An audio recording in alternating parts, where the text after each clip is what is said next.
prepaid call from Randall. an inmate at the Virginia Department of Corrections, Red Onion State Prison. To accept this call, press 0. This is Randall Via. I'm currently serving 1,214 years in Wallingford State Prison in Big Stone Gap, Virginia for capital murder. This is my podcast, Red Onion Randy. I hope you enjoy listening to me. For long-term listeners to my podcast, you've heard me talk about, how I've been in a couple of relationships since I've been inside prison, and that they didn't work out. One of them completely crashed and burned. That one was a pretty bad one. So I swore off relationships. It's not going to happen. And a couple years later, lo and behold, Nicole comes trotting along, and I'm back in a damn relationship again, and kind of loving it. So me and my buddy Cartoon were talking about relationships about a week ago while we was on lockdown, how different men deal with it, but he's married. I'm well on my way to getting married. So we were just talking about normal relationship things, how guys in prison deal with it. And we got on the subject of talking about sex. Not a conversation I normally talk about with dudes in prison, but we started talking about it, and it's a very interesting subject, so I decided to do a podcast on it. Because you got a lot of different guys. And most guys in prison actually have relationships with girls on the street, and you've got the few guys that, they've got 5 or 6 relationships that they're juggling. How do we deal with it? How do we deal with the fact that, let's face it, if a man is in prison and their woman is on the street, 9 times out of 10, that woman is going to continue to have sex with somebody. How does the man deal with it? And that's a tricky subject for me, because I'm one of them dudes that I'm completely loyal. Like, I'm absolutely loyal. Yes, I know I'm a virgin and all that stuff, but it doesn't matter to me. Like, I would never cheat. Like, I don't believe in it. To me, I believe that it makes a man weak. Like, it's you have a weak mind if you cheat. And hell, one day I remember me and my my field producer, Paulie, we was discussing this subject, and I sit there and told him, like, dude, if I ever found out that you cheated on your girlfriend, like, I would end our friendship. And he was like, wow, why would you do that? He's like, I'm not cheating on you. I said, yeah, true. However, look at it from this perspective. If you cheat on a woman you claim to love, you say you love her, you're in a relationship with her, and you betray her, what would you do to me? I'm not giving you a blowjob. I ain't having sex with you. I'm just your friend. If you're going to stab her in the back, what the hell would you do to me? I'm just some dude in your life. And that's the way I look at it. So I don't believe in cheating. Like, I won't even be friends with someone that I know is cheating. Now, I'm not going to be that kind of dude that's going to go run into his girlfriend and say, hey, yo, dude is cheating on you. I'm not a snitch. She's just going to have to find out that information on her own. So I don't believe in getting cheated on. Obviously, hell, nobody does. So it raises up an interesting question. What happens if my girl Nicole is out there having sex with someone while I'm still in prison and I'm in a relationship with her? Do I leave her? Do I cut all ties with her? Or do I accept it and just ignore this fact until I get out of prison, and then, hey, this is going to stop? And that's a tough one for me. But the crazy thing is, I've actually fallen in such love with Nicole that I don't believe she is. But if she did, I've fallen in such love with this woman that honestly I would just ignore it. And I was talking to Cartoon about this, and he was telling me, like, look, he says, I actually come from it from a different perspective. He says, I don't care if she's cheating. If Crystal cheats on me, It is what it is. Like, I don't give a damn because I'm in prison. And if she was in prison and I was on the street, hey, I'd be getting some myself. That's just facts of life. It's just the only thing I think about and the only thing I want and require from Crystal is this. Don't do it in my house. Don't do it in my bed. Don't do it where you work at. And don't do it with people that are your friends that are going, like, if I get out of prison, I give my time back and I go home, I'm going to be around these people. Because that's the ultimate disrespect. It's for a woman to sleep with someone else, to cheat on you with someone else that's going to be around you all the time, that you're going to invite into y'all's home. And now, look, women, let me give you some advice. I'm not sure what to call it. I'm just going to label it a man thing.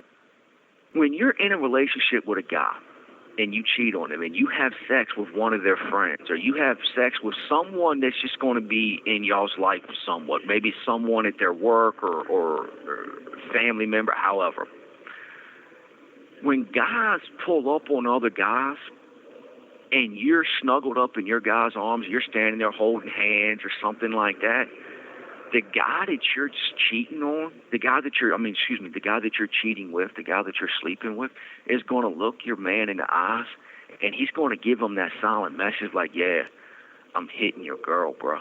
What the you going to do about it? Like, and we recognize that look. We see that look. Come on, man. We ain't dumb. We know what time it is. Yeah, you got some that are a little bit clueless, but most of us, we pick up on that. It's a man thing. It's a domination type of thing.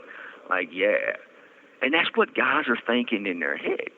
So, like, he doesn't want to deal with that. Cartoon don't want to deal with that because Cartoon get that look, some shit gonna jump off. Like, dude trying to go, for real. I mean, yeah, he's doing everything he can now to kind of lay low and, you know, stay out the way and so on and so forth. But he goes home and some dude that she's been sleeping with gives him that look. And, yeah, things going to be a little bit different. Like, he's probably going to do 30 days in jail for assault battery. And then you got some guys in here that from the, like me, I don't want to know about it. Don't tell me. And like, Nicole, if you're listening to this, if for whatever reason you have those needs, hey, just, yeah, don't do it in our house. Don't do it in our bed. And I don't want to know who the motherfucker is. Don't tell me about it. Cartoon, he's the opposite. He actually wants to know. He's, look, just let me know, but follow these certain guidelines and rules. But then you've got other guys. Like, I'm not going to say his name, just simply because I haven't ran this by him. But he was a part of the conversation, and he was like, look, man, if I call home and my girl is actually having sex while I'm on the phone, they said, man, put me on speakerphone so I can encourage the guy. And set it down in there so I can hear that getting popped. I'm like, bro, for real? He said, yeah. He said, why not? He said, shoot, dude, I'm going to throw the damn blanket over my lap and I'm going to start masturbating to it. I'm like, bro, you're taking it too far now, man. He said, look, man, I'm going to be in prison for the rest of my life. He said, man, chances are I ain't never getting no ass again, so why not? Why not enjoy hearing that, making it a little bit more real for me when I do masturbate? Yeah, that's a totally different outlook than I've got, man. And that's the way guys are in prison. And some, obviously, they get brokenhearted. They get destroyed. Like, it's the worst thing in the world that has ever happened to them. They find out their wife is cheating on them. They start screaming and cussing on the phone and disrespecting them and all that, and they sever relationships. They'll delete the phone number off their call list. They'll go delete them off the kiosk so they can no longer get emails from them. They'll start doing drugs. They'll start drinking. They'll start fighting, and they don't know how to handle that. They don't know how to deal with that. They don't know how to process that. You see this stuff a lot. I mean, it's damn near a regular occurrence, especially if you're like in a big pod and there's 80 to 100 guys in the pod. Like, you'll see it like once or twice a month. You'll see a guy just snap out like that because he found out that his wife had sex with some dude on the street. I think personally, if you get locked up whether you're female or male, it doesn't matter. If you're in a relationship with someone, if you're married to someone, and for whatever reason you get incarcerated, you cannot hold your spouse or your significant other to chastity. Now, I know there's going to be a lot of Christians that hear this and start screaming at me, especially with the fact that I am a Christian. But people have needs. People need that. Once you start, like, there's no stopping. Once you start having sex, there's no going back. Oh, you might not do it for, a year or two, but you ain't doing it with other people, but you're still going to be doing it with yourself, so you're still having sex. Masturbation is still sex. That's what a lot of people in the world don't understand and comprehend. It's still a sexual act. So even if you're not necessarily doing it with someone else, you're still having sex. It's just with yourself this time. So if you're in a relationship and you're incarcerated, you got to accept that. And that's the way most guys in prison are. We've come to the point where, like, okay, look, just either don't tell us about it or, follow this set of guidelines. And I think that's the smart, mature way of handling it and dealing with it. Look, as long as you're there for me, as long as you're not doing it in my house or my bed, as long as it ain't nobody in my family or it ain't none of our friends that I'm going to see when matter of fact, I don't even want it in our town. Go to another town. Go visit someplace else and have your little one-night stand or whatever, and then come on back to the house. And when you got those certain needs again, you go to a different town or whatever. But, like, just don't crap where you eat, basically, is what I'm saying. And that's how I chose to look at it. It's going to hurt. Like, nobody wants their spouse or their significant other to be in the arms of someone else. But at what point do you have to set someone free? At what point do you say, look, you know what? If I was on the street and they was in here, could I be faithful to this person? And if your answer is no, and look, this is the thing. A lot of men have a double standard. A lot of men think it's okay for them to run around and have sex with a whole bunch of girls, and it means nothing. But yet you let their girl do the exact same thing, even if it's just one time. All of a sudden, they paint them with a whore brush. They paint them as a slut or one of those nasty derogatory words for the simple fact that it's them doing it to them. That's not fair. You can't do that. What's good for the goose is good for the gander. So when you come to prison and you deal with this, and you're going to deal with this if you come to prison, don't burn your relationship. Don't lose someone in your life that means something to you. Someone who's willing to help you, someone who's willing to talk to you and stand by your side. Because there's a lot of guys who come to prison and their wives or their girls will leave them immediately. Like, the relationship is over with and they just move on to someone else. So if you're in a relationship with a girl on the street and you get locked up for whatever, let her do her, bro. Just set some ground rules at the beginning of the relationship, at the beginning of your sentence, the beginning of your time. Set those ground rules and then stick by them and don't think about it. Don't let yourself be in here wonder, man, I wonder what she doing. Wonder who she doing. How many is she doing? Man, come on, bro. If she wasn't doing that with you while you was on the street, she ain't going to be doing it with other guys.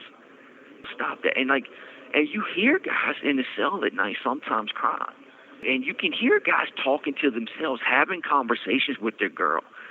Like, bitch, I'll kill you. How dare you cheat on me? Like, they're doing it's like they're holding this conversation in their head and speaking it out loud. And you can actually hear what they're going through, especially when the pod is quiet. Especially like you don't got your TV turned on or whatnot. You hear these types of conversations. Like, there's times I want to climb up on a vent like, yo, bro, what are you doing, man? Like, what would you be doing if you was on the street right now and your girl was locked up?